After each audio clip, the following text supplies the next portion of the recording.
I want you to do something a little radical right now, like wherever you are listening to this. Yeah, just take a second. Exactly. I want you to literally unclench your jaw. Just let it go.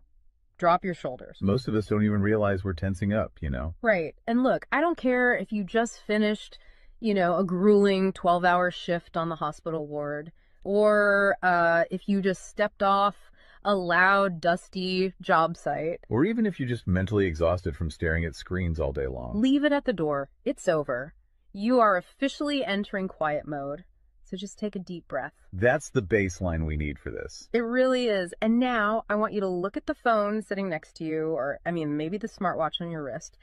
Every single time that screen lights up, every time it buzzes, it steals exactly 23 minutes of your life.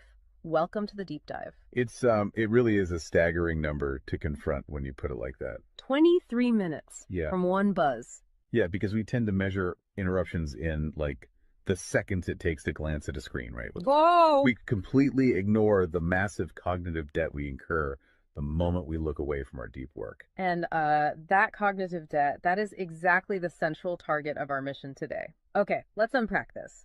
We are exploring The Sovereign Architect's Guide by Chillstar 08. Specifically, episode 6, which is titled Deep Work Dynamo, How to Finish Your Week in 4 Hours. Right. And if you remember in our last deep dive, we talked about installing the drawing those boundaries and reclaiming your personal space. But clearing the space is just step one. It actually reveals a much deeper, much more intimidating problem. Yeah, the void. What are we actually supposed to be building in that silence we just fought for? Because if we don't have a blueprint, the noise of the world is just going to rush right back in to fill it. Oh, for sure. We have this natural horror of a vacuum. The second our schedule opens up even slightly, our instinct is to pack it with activity. We just have to be doing something constantly. Exactly. We are culturally conditioned to equate motion with progress. Yeah. But Chillstar 08 introduces a really brilliant distinction here. She talks about the trap of idling. I love this concept so much. Think about a car engine, right? Mm-hmm. The engine is running, the pistons are firing, it's burning through all this expensive fuel, making a ton of noise and vibration. But the car is in park. Yes, it isn't going anywhere, and that is what most of our daily quote-unquote busyness looks like. We feel incredibly productive because we are in constant motion. Right. You check a text message while you're sitting at a stoplight. Or you answer a quick email while walking from your car to the front door. You stare at a spreadsheet on your laptop while, your family dinner is sitting right in front of you, literally getting cold. And that right there is the illusion of productivity. You end your day feeling physically and mentally depleted because you were constantly doing something. So you didn't actually do anything that matters. Exactly. If you step back and evaluate your legacy, the deep, meaningful work, the art, the business strategy, the relationships. Right, the relationships that actually move your life forward. None of it progressed. You spent 8 hours idling. You were everywhere, which means you were truly nowhere. Man, that hits hard. And this brings us back to that terrifying 23-minute statistic from the research she cites. I don't want to just gloss over this. No, we definitely shouldn't. Because understanding the mechanism behind it is crucial. Why does a 5-second distraction cost us almost half an hour? It basically comes down to how our prefrontal cortex manages working memory. Your brain is not a computer processor that can just run multiple applications in parallel. Right. We can't actually multitask. Exactly.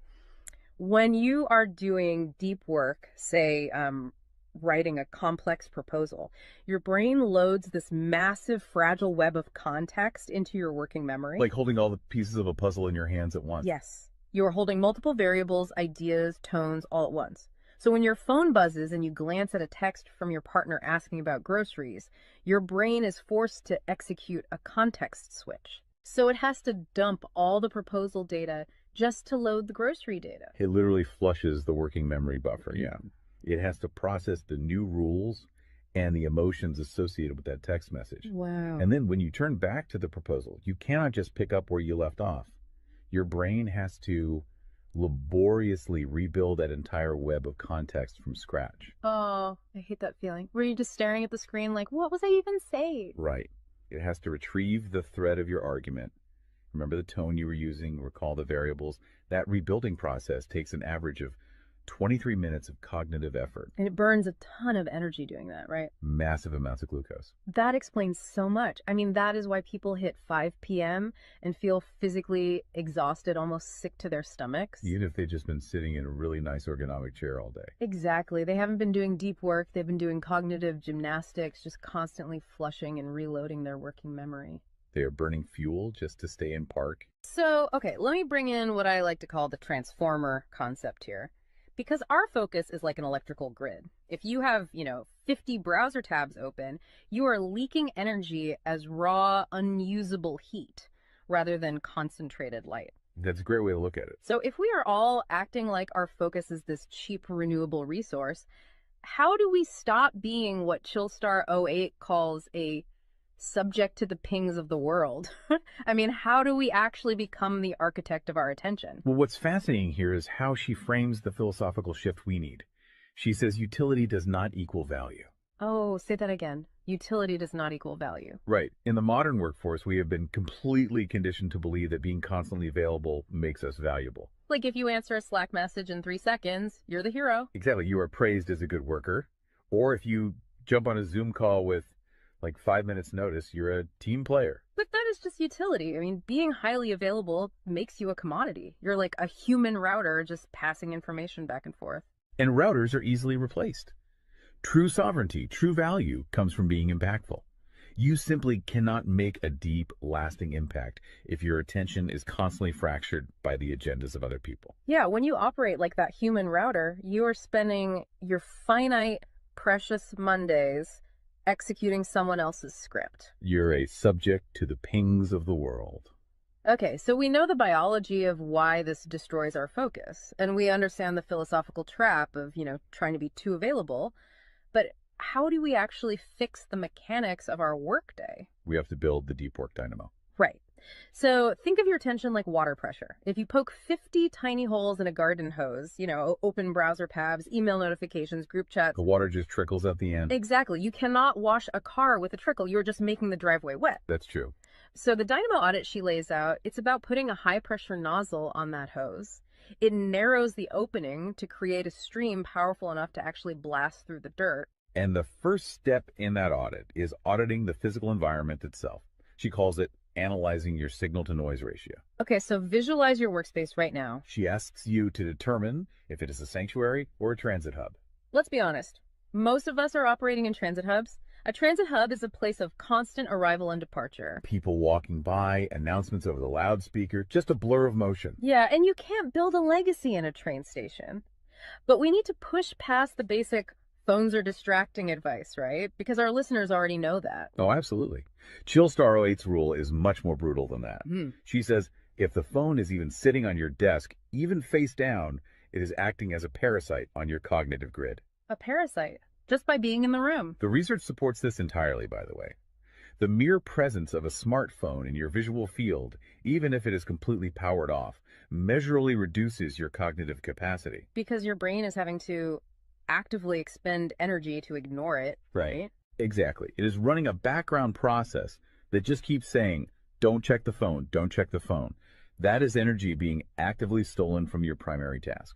So sovereignty literally begins the moment you physically remove the device from the room, put it in a drawer down the hall. Close the door. Make the physical environment quiet. But okay, let's say you've done that. That doesn't stop your own brain from creating internal noise, right? Like trying to juggle 5 projects at once.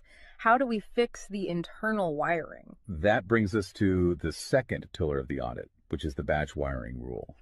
This directly addresses the danger of switching fatigue, which we touched on with that 23-minute penalty. Right, the cognitive glucose burn. Yeah. When we attempt to multitask, like writing a creative brief, then pausing to check inventory levels, then answering 3 customer service emails. And then trying to go back to the brief.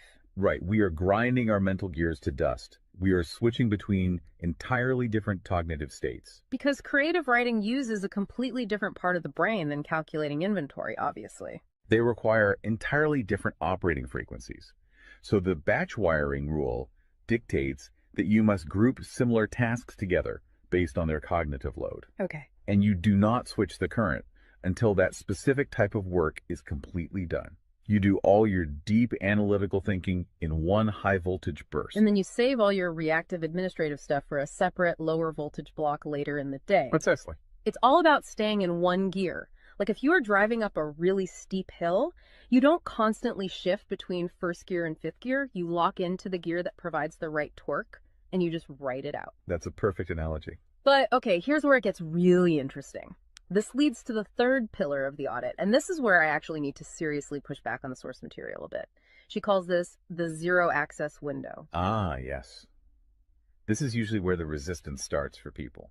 Because it sounds impossible for a normal person. She says you cannot just plan to be focused, right? You have to legally schedule it. You have to lock in one sovereign hour. Yeah, 1 hour where you are legally dead to the outside world. No boss, no family, no, hey, do you have a second for a quick question? Just you and the blueprint. It's extreme, yes. But let's do a reality check here. I mean, I see how that works for a solo digital entrepreneur or a freelance writer, but what about someone whose literal job description is to be available? Right, like an IT support specialist. Or a floor manager, or a nurse on a ward, or even, a parent at home with a toddler. How do they justify just vanishing? It feels like this advice only applies to a very specific, privileged type of worker. That is the most common and, frankly, the most valid hurdle to this entire system.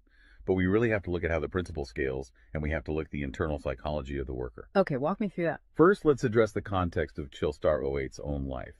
She is not some solitary monk living on a mountain. She is a wife, a mother, and a grandmother. Oh, wow. Okay. Yeah, and she runs a luxury travel agency and a digital marketing business.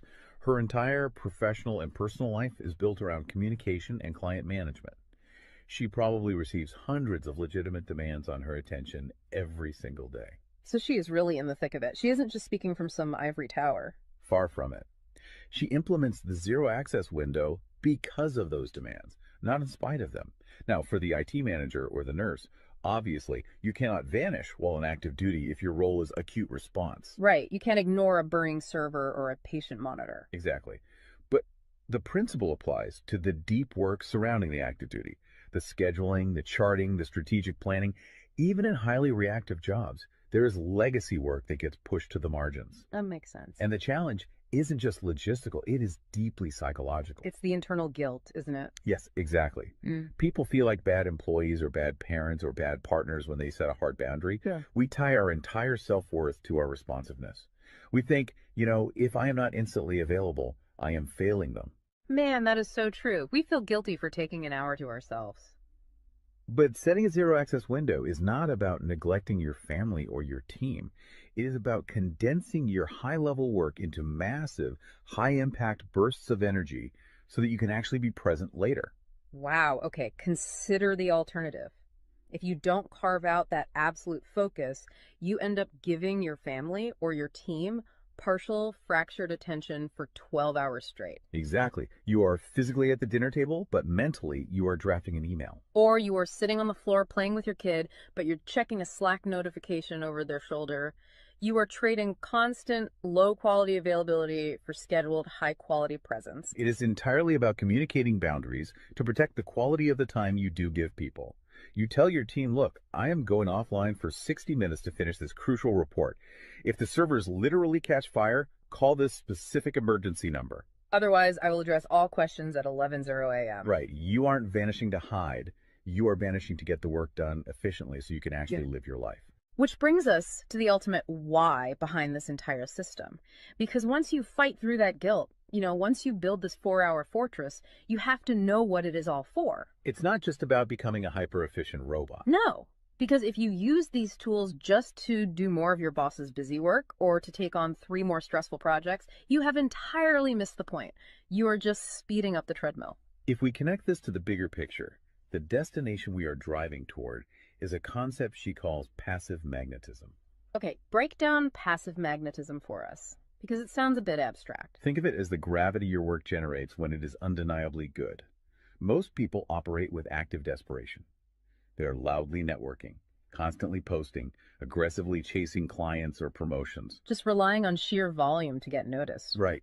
Passive magnetism is the exact opposite. It is the ability to attract results, clients, wealth, legacy, or respect through the undeniable quality of your deep work. Because you actually took the time to build something substantial rather than just talking about building it. Yes, when you engage the deep work dynamo, you produce work so concentrated and so valuable that it acts as a magnet. You don't have to chase the market comes to you. And the ultimate prize of achieving that passive magnetism isn't just more work. The prize is time. Time is the ultimate currency. The dream of the sovereign architect is to finish an entire week's worth of business output in just 4 hours. You do this high voltage work often while the rest of the world is literally still hitting the snooze button. You free up the remaining hours so you can go be a traveler, so you can be a creative. So you can be a fully engaged grandparent like Chillstar 08. Exactly. She frames it beautifully in the source text. She says, we wire for silent so we can live in volume. Oh, I love that. We embrace the discipline of the quiet fortress so that our actual lives can be loud, vibrant, and fully experienced. We are finally taking control of the dial. But, making that shift from a frantic, reactive employee to a calm, sovereign creator requires a massive shift in identity. You have to tune your mind before you sit down to do the work. It is really difficult to just sit down at a desk and instantly command your brain to perform deep work, right? Especially if you've spent the last hour navigating traffic and listening to the news. You need a transition ritual to cross that threshold. And Chillstar 08 provides something for this transition called the Chillstar's Creed.